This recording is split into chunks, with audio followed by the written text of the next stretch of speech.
പ്രശാന്തേട്ടാ, ഇപ്പോൾ മാധ്യമങ്ങളുടെ ശ്രമം എങ്ങനെയെങ്കിലും ശോഭാ സുരേന്ദ്രനെ കൊണ്ട് സുരേന്ദ്രനെതിരെ പറയിക്കുക എന്നാണ്. അതിനുവേണ്ടിയുള്ള ശ്രമങ്ങളാണ്. അവർ പല ക്വസ്റ്റ്യങ്ങളും മറിച്ചും തിരിച്ചും ചോദിക്കുന്നു. പക്ഷേ ശോഭാ സുരേന്ദ്രൻ പാർട്ടിക്ക് അനുകൂലമായി തന്നെ ഉറച്ചു നിൽക്കുകയാണ്. അതോടൊപ്പം തന്നെ VD സതീഷിനെയെല്ലാം വെല്ലുവിളിക്കുന്നൊരു സാഹചര്യമുണ്ടായി. തൃശ്ശൂരും അതോടൊപ്പം തന്നെ തിരുവനന്തപുരം വർഷങ്ങളായി തന്നെ BJPയുടെ ശക്തി കേന്ദ്രമാണ്. അവിടെ കോർപ്പറേഷൻ കേന്ദ്രീകരിച്ച് ഇപ്പോൾ 2ാം തവണയും പ്രതിപക്ഷമാണ്. അടുത്ത തവണ ആ ഭരണം പിടിക്കുമെന്ന രീതിയിലാണ് BJP മുന്നോട്ട് പോകുന്നത്. അതുതന്നെയാണ് ഇപ്പോൾ ശോഭാ സുരേന്ദ്രന് പറഞ്ഞിരിക്കുന്നത്. എന്തായാലും BJPയെ തകർക്കാമെന്ന ശ്രമങ്ങൾ ഇപ്പോൾ വിലപ്പോകുന്നില്ല എന്ന് തോന്നുന്നുണ്ടോ? ഇല്ല, അതിനകത്ത് നമ്മളിപ്പോഴും തുടർച്ചയായിട്ട് ചർച്ച ചെയ്തുകൊണ്ടിരിക്കുന്ന ടോക്കുകളല്ലാതെ വരുന്നത്. ഇപ്പം നേതൃയോഗം നടന്നുകൊണ്ടിരിക്കുകയാണ്. കൊച്ചിയിലാണെന്ന് തോന്നുന്നു, അല്ലേ? കൊച്ചിയിൽ. അതായത് BJPക്കകത്ത് എല്ലാ പ്രധാനപ്പെട്ട രാഷ്ട്രീയ പാർട്ടികളുടെയും തെരഞ്ഞെടുപ്പിന് ശേഷവും അല്ലെങ്കിൽ ഇപ്പോൾ അവരുടെ, എനിക്ക് തോന്നുന്നു അവരുടെ പാർട്ടിയുടെ തെരഞ്ഞെടുപ്പുമായിട്ട് ബന്ധപ്പെട്ട്, അതാണ് പ്രധാനമായിട്ടും, അല്ലെ ഉപതെരഞ്ഞെടുപ്പല്ല, പുനഃസംഘടനയായിട്ട് ബന്ധപ്പെട്ട കാര്യങ്ങൾ തീരുമാനിക്കുന്നതിന് വേണ്ടി. അപ്പം ഇന്നലെ തൊട്ടേ മാധ്യമങ്ങൾ ഈ പറഞ്ഞ നിയമസഭാ ഇലക്ഷന് നേരത്തെ പാലക്കാട് കോൺഗ്രസ് ജയിച്ചു, അല്ലെങ്കിൽ വയനാട്ടിൽ ആ സീറ്റ് കുത്തക സീറ്റാണത് പ്രിയങ്ക ജയിച്ചു, അല്ലെങ്കിൽ ചേലക്കര CPM തന്നെ ജയിച്ചു. ഇതിനെയൊക്കെ വിട്ടിട്ട് എന്തുകൊണ്ട് BJP ജയിച്ചില്ല, അല്ലെങ്കിൽ എന്തുകൊണ്ട് അവിടെ തോറ്റുപോയി, അവിടുത്തെ അകത്തെ പ്രശ്നങ്ങൾ, അവിടുത്തെ ഓരോ മുനിസിപ്പൽ കൗൺസിലർമാരെ, അവിടുത്തെ ഓരോ പ്രവർത്തകരെ, അവിടുത്തെ ഓരോ ആൾക്കാരെ, അല്ലെങ്കിൽ അതുമായിട്ട് ബന്ധപ്പെട്ട് ഇതിനകത്ത് BJPക്കകത്ത് ഏതാണ്ട് വലിയ കുഴപ്പങ്ങളുണ്ട്, അല്ലെങ്കിൽ BJPക്കകത്ത് ഏതാണ്ട് പ്രശ്നങ്ങളുണ്ട്. അപ്പം BJPയുടെ കാര്യങ്ങൾ ചർച്ച ചെയ്താൽ ആളുകൾ ശ്രദ്ധിക്കുന്ന രീതിയിലേക്ക് BJP വളർന്നിട്ടുണ്ട് എന്ന് മനസ്സിലാക്കുകയും, രണ്ടാമത് BJP അത്തരത്തിൽ വളർന്നിട്ടുണ്ട്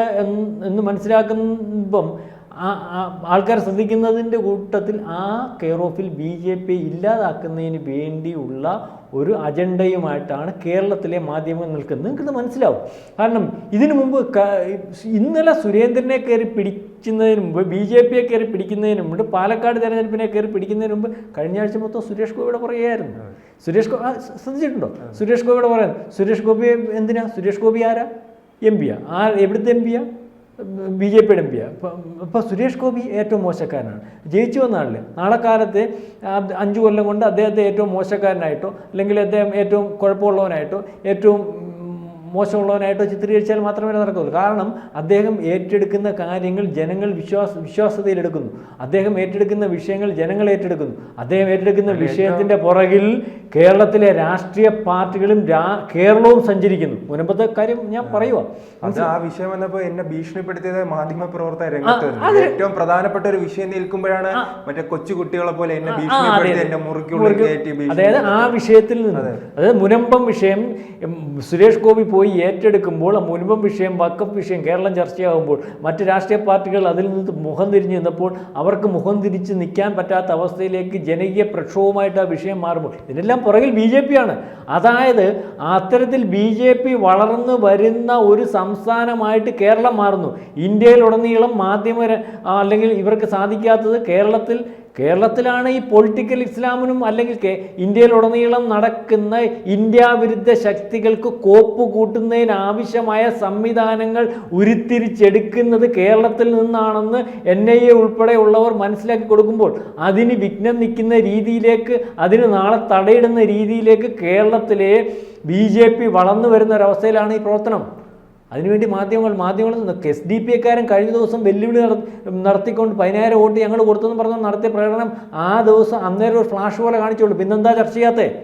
PFIയുടെ ഭാഗമല്ലേ SDPI എന്ന് പറയുന്ന മത തീവ്രവാദ സംഘടന കേരളത്തിലെ പൊളിറ്റിക്സിനെ ഏറ്റെടുത്ത് മുന്നോട്ട് കൊണ്ടുപോകുന്നു. അതിൻ്റെ ഭാഗമായിട്ടാണ് അവിടെ ജയിച്ചതെന്നെങ്കിലും ചർച്ച ചെയ്യാൻ ഇവിടെ ജനം TV അല്ലാതെ വേറെ ഏതെങ്കിലും TV ഉണ്ടോ? നമ്മൾ കഴിഞ്ഞ ദിവസം കോൺഗ്രസിന് വേണ്ടി സംസാരിച്ചു. കോൺഗ്രസ് മതേതര പാർട്ടിയാണെങ്കിൽ മതേതര പാർട്ടി ആവണം. ഇപ്പോൾ പിണറായി വിജയൻ സംസാരിക്കുന്ന പോലെ സംസാരിക്കണം. അപ്പം ഇപ്പോൾ ശോഭയുടെ പുറകിൽ നിൽക്കുമ്പോൾ ശോഭ സുരേന്ദ്രൻ ഇപ്പം പാലക്കാട് ജയിച്ചത് പൊളിറ്റിക്കൽ ഇസ്ലാമിൻ്റെ ഭാഗമായിട്ട്, അല്ലെങ്കിൽ ഒരു നിയമസഭാ മണ്ഡലത്തിൽ മൊത്തത്തിൽ ഈ പറയുമ്പോൾ ഒരു വിഭാഗത്തിൻ്റെ ഭാഗം വോട്ടുകളെ ഉരുത്തിരിച്ച് ഈ പ്രാവശ്യവും അവർക്ക് എടുക്കാൻ സാധിച്ചു. ബാക്കിയുള്ളവർക്ക് അത് വളരെ കൃത്യമായിട്ട് മനസ്സിലായിട്ടില്ല. അവർ ആലസ്യത്തിൽ നേരത്തെ ഉള്ള പാർട്ടിയാണെങ്കിൽ തന്നെ വോട്ട് ചെയ്യുന്നു. അതുകൊണ്ട് പാലക്കാട് ജയിക്കുന്നു. പക്ഷേ പാലക്കാട് മുനിസിപ്പാലിറ്റി പിടിക്കുമെന്ന് VD സതീശൻ പറയുമ്പോൾ, പാലക്കാട് അല്ലെങ്കിൽ തിരുവനന്തപുരം കോർപ്പറേഷൻ പിടിക്കുമെന്ന് പറയുമ്പോൾ അതിന് മറുപടി പറഞ്ഞുകൊണ്ടും, അല്ലെങ്കിൽ ഇപ്പോൾ കേരളത്തിൽ നടന്നുകൊണ്ടിരിക്കുന്ന സുരേന്ദ്രനെതിരെയുള്ള വിഷയങ്ങൾ വീണ്ടും ആളിക്കത്തിക്കാൻ ശോഭാ സുരേന്ദ്രനെ ഉപയോഗിക്കാൻ പറ്റുമോ എന്ന് ശോഭാ സുരേന്ദ്രൻ്റെ വായിൽ നിന്നും അതിനൊരു വേട് കിട്ടുമോ എന്ന് കണ്ടുകൊണ്ടാണ് മാധ്യമങ്ങൾ നടത്തിയത്. അപ്പോൾ മാധ്യമങ്ങൾ അകത്തി ചെന്നപ്പോൾ VD സതീശൻ പറഞ്ഞ കാര്യത്തിന് ഒരു വെല്ലുവിളിയുടെ സ്വരത്തിൽ ആ വിഷയം ശോഭാ സുരേന്ദ്രൻ പറയുകയാണ്. ശോഭാ സുരേന്ദ്രൻ പറഞ്ഞത് കേരളത്തിൽ എനിക്ക് തോന്നുന്നു തൃശ്ശൂർക്കാരിയാണ് ശോഭാ സുരേന്ദ്രൻ. തൃശ്ശൂരോ മലപ്പുറം അല്ല, തൃശ്ശൂരോ മലപ്പുറം അല്ലെങ്കിൽ ഏത് ഭാഗമാണെങ്കിലും കേരളത്തിൽ എവിടെയും കാര്യങ്ങൾ തീരുമാനിക്കാനും കാര്യങ്ങൾ ഉരുത്തിരിക്കാനും കാര്യങ്ങൾ അവരാഗ്രഹിക്കുന്ന രീതിയിൽ കൊണ്ടുപോകാനും പ്രാപ്തമായിട്ടുള്ള അണികളുടെ അവരുടെ ഭാഗമായിട്ടുണ്ട്. അതുകൊണ്ടാണ് തൃശ്ശൂരിലെ കോർപ്പറേഷൻ നാളെ കാലത്ത് VD സതീശൻ പിടിക്കുമെന്ന് പറയുമ്പോൾ ഇപ്പം അവിടെ ഉള്ള കൗൺസിലർമാരിനപ്പുറം ഒരു കൗൺസിലറെയും കൂടി അവിടെ നിന്ന് അടുത്ത തദ്ദേശ സ്വയംഭരണ സ്ഥാപനങ്ങളുടെ തെരഞ്ഞെടുപ്പിൽ ഉണ്ടായിക്കൊണ്ട് വരാൻ വെല്ലുവിളിക്കുകയാണ് പ്രതിപക്ഷ നേതാവിനെ. ശോഭാ സുരേന്ദ്രന് കഴിയുന്നു. ശോഭാ സുരേന്ദ്രൻ അത്തരത്തിലുള്ള നേതാക്കന്മാർ BJPക്കകത്ത് ഉണ്ടാകുന്നു. അത്തരത്തിൽ BJP വളർന്ന് മുന്നോട്ട് പോകുന്നു. അത്തരത്തിൽ BJP ക്രൗഡ് പുള്ളർമാരെയും അല്ലെങ്കിൽ കാര്യങ്ങൾ പറയുന്നതും അതേ വിശ്വാസത്തിൽ ഏറ്റെടുക്കുന്ന BJP ആയിട്ട് മാറുന്നു. ഇത് തന്നെയാണ് ഇവിടുത്തെ പൊളിറ്റിക്കൽ ഇസ്ലാമിൻ്റെ പ്രശ്നം. ഇപ്പം തിരുവനന്തപുരം പിടിക്കത്തില്ല അല്ലെങ്കിൽ തിരുവനന്തപുരം ഞങ്ങൾ കൊണ്ടുവരും. അതുപോലെ ശോഭാ സുരേന്ദ്രൻ പറയുന്ന ഒരു വല്ലാത്ത പൊളിറ്റിക്സ് ഉണ്ട്. ശോഭാ സുരേന്ദ്രൻ പറയുന്നത് ഞങ്ങൾക്ക് വേണ്ടി പ്രവർത്തിച്ച പ്രവർത്തകരെ താഴെ തട്ടിൽ നിന്നും പോസ്റ്റർ ഒട്ടിച്ച പ്രവർത്തകരെ കൗൺസിലർമാരാക്കി, അവരെ പഞ്ചായത്ത് പ്രസിഡന്റുമാരാക്കി, അവരെ മുനിസിപ്പൽ ചെയർമാൻമാരാക്കി, അവരെ മേയർമാരാക്കുന്ന രീതിയിലേക്കുള്ള ഒരു പ്രവർത്തനവുമായിട്ടാണ് ഞങ്ങളെടുത്ത തദ്ദേശ സ്വയംഭരണ സ്ഥാപനത്തിൽ മുന്നോട്ട് പോകുന്നത്. അതായത് ബാക്കിയുള്ളിടത്ത് അങ്ങനെയല്ല. ബാക്കിയുള്ള പാർട്ടിക്കാരെ അല്ലെങ്കിൽ അതിനകത്ത് മുന്തിയ നേതാക്കന്മാരെയാണല്ലോ നിർത്തുന്നത്. അങ്ങനെയല്ല. ഈ പൊളിറ്റിക്സ് ആണ് ഇപ്പം കേരളത്തിനപ്പുറം എല്ലായിടത്തും BJP തകർന്നടിഞ്ഞിടത്തെല്ലാം RSS അവലംബിച്ചുകൊണ്ടിരിക്കുന്നത്.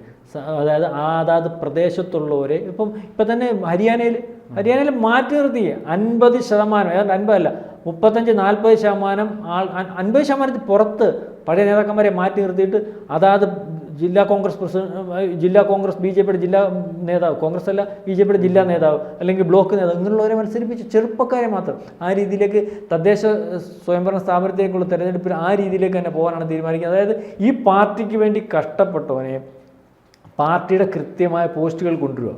ആ പാർട്ടിയുടെ കൃത്യമായ പോസ്റ്റുകൾ കൊണ്ടുവരാനുള്ള ഗുണമെന്ന് പറഞ്ഞാൽ ഈ നിയമസഭാ തെരഞ്ഞെടുപ്പ് പ്രയോജനം ചെയ്യും. സാധാരണക്കാരൻ്റെ ഇടയ്ക്ക് നിന്നൊരു ജനപ്രതി ഉണ്ടാകുമ്പോൾ സാധാരണക്കാരൻ ഏറ്റെടുക്കുന്നതിനും അവനെ നാളെ കാലത്ത് പാർട്ടിക്ക് വേണ്ടി വോട്ട് ചെയ്യിക്കുന്നതിനും ജനപ്രതിനിധികൾ കഴിയും.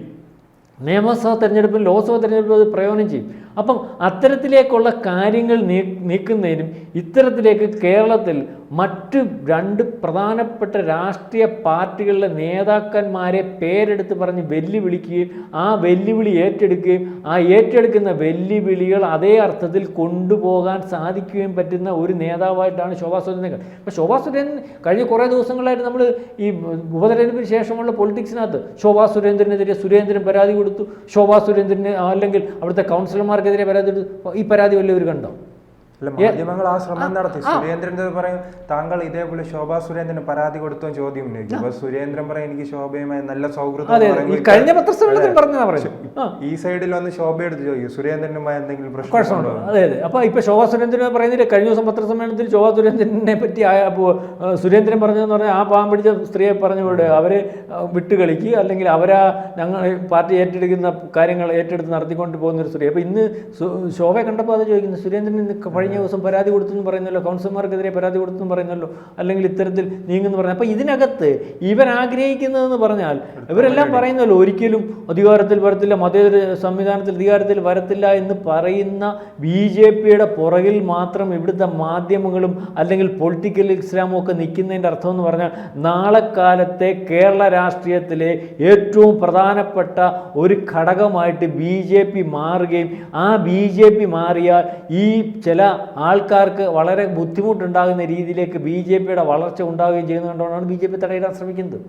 അല്ലെങ്കിൽ അത് BJPയുടെ ആസ്ഥാനത്തിന് വേണ്ടി പരിശ്രമിച്ചുകൊണ്ടിരിക്കുന്നത്, അല്ലെങ്കിൽ സുരേന്ദ്രൻ കുഴപ്പമാണെന്ന് പറയുന്നത്, അല്ലെങ്കിൽ ശോഭാ സുരേന്ദ്രൻ കൂടി തെറ്റാണെന്ന് പറയുന്നത്, അല്ലെങ്കിൽ BJPക്ക് അകത്ത് വിഷയങ്ങളുണ്ടെന്ന് പറയുന്നത്, അല്ലെങ്കിൽ BJP വർഗീയ പാർട്ടിയാണെന്ന് പറയുന്നത്, ഇത് വേറെ ഒന്നുമല്ല, ബി ജെ പി ഏറ്റവും മോശമാണെന്ന് അല്ലെങ്കിൽ ബി ജെ പി ഏറ്റെടുക്കാൻ നിൽക്കുന്ന ജനങ്ങളുടെ ഇടയിൽ വരുത്തി തീർക്കുക, അല്ലെങ്കിൽ ബി ജെ പിക്കകത്ത് പ്രശ്നങ്ങളുണ്ട്, ബി ജെ പിക്കകത്ത് അഴിമതിക്കാരുണ്ടെന്ന് വരുത്തുക, ബി ജെ പിക്കകത്ത് തമ്മിലടി ഉണ്ടെന്ന് വരുത്തുക. ബി ജെ പിക്കകത്ത് നല്ലതുപോലെ പ്രവർത്തിക്കുന്ന ആൾക്കാരായിരുന്നു സന്ദീപ് വാര്യറും അല്ലെങ്കിൽ അത്തരത്തിലുള്ള ആൾക്കാർ ബി ജെ പിക്കകത്ത് നിൽക്കാൻ പറ്റത്തില്ല എന്ന് വരുത്തുന്ന ഒരു അവസ്ഥയിലേക്ക് വരിക. സന്ദീപ് വാര്യർ ബി ജെ പിക്ക് പറ്റിയ RSS പറ്റിയ ആളൊന്നും അല്ല, ഇനി എന്തോ പറഞ്ഞാലും വെള്ളമെന്നുള്ള കാര്യം സന്ദീപ് വാര്യർ തന്നെ തെളിയിച്ചിട്ടുണ്ട്. ബി ജെ പിക്കകത്ത് പുറത്തു പോകേണ്ട ആൾ തന്നെ.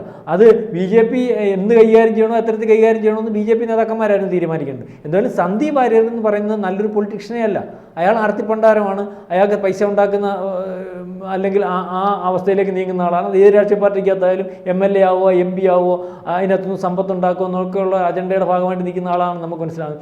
നമുക്ക് പറയുവാനുള്ളത്, ഈ VD സതീശനെയും കോൺഗ്രസിനെയും വെല്ലുവിളിച്ചുകൊണ്ട് ഇപ്പം പരാജയപ്പെട്ട് നിൽക്കുന്ന, അല്ലെങ്കിൽ ആ പരാജയമൊന്നും ഒരു പരാജയമല്ല, അത് ചിലർ കൃത്യമായിട്ട് പരാജയപ്പെടുത്തിയതാണ്, അവരെ വെളിച്ചത്ത് കൊണ്ടുവരും, ഇത് BJPയുടെ പരാജയമല്ല എന്ന് വരുത്തി തീർക്കുന്നതിനും കാണിക്കുന്നതിനും ശ്രമിക്കുന്ന ഒരു നേതാവായിട്ടാണ് ശോഭ എന്ന് നമുക്ക് കാണുവാൻ സാധിക്കുന്നത്. അവർ വെല്ലുവിളിച്ചിരിക്കുന്നത് ഇവിടുത്തെ കോൺഗ്രസിനെയാണ്, വെല്ലുവിളിച്ചിരിക്കുന്നത് പ്രതിപക്ഷത്തെയാണ്, വെല്ലുവിളിച്ചിരിക്കുന്നത് അടുത്ത തെരഞ്ഞെടുപ്പിൽ അവർ പറഞ്ഞിരിക്കുന്ന അല്ലെങ്കിൽ ഏറ്റെടുത്തിരിക്കുന്ന പന്തയം വെച്ചിരിക്കുകയാണ്. അത് കേരളത്തിലെ മറ്റ് രാഷ്ട്രീയ പാർട്ടികൾ ഏറ്റെടുക്കട്ടെ. ശോഭാ സുരേന്ദ്രനെ നേതാവായിട്ട് അംഗീകരിക്കേണ്ട ഒരു അവസ്ഥയിലേക്ക് കോൺഗ്രസിന് പോലും പോകുന്ന രീതിയിലേക്കാണ് ഇന്ന് ശോഭയുടെ വർത്തമാനം.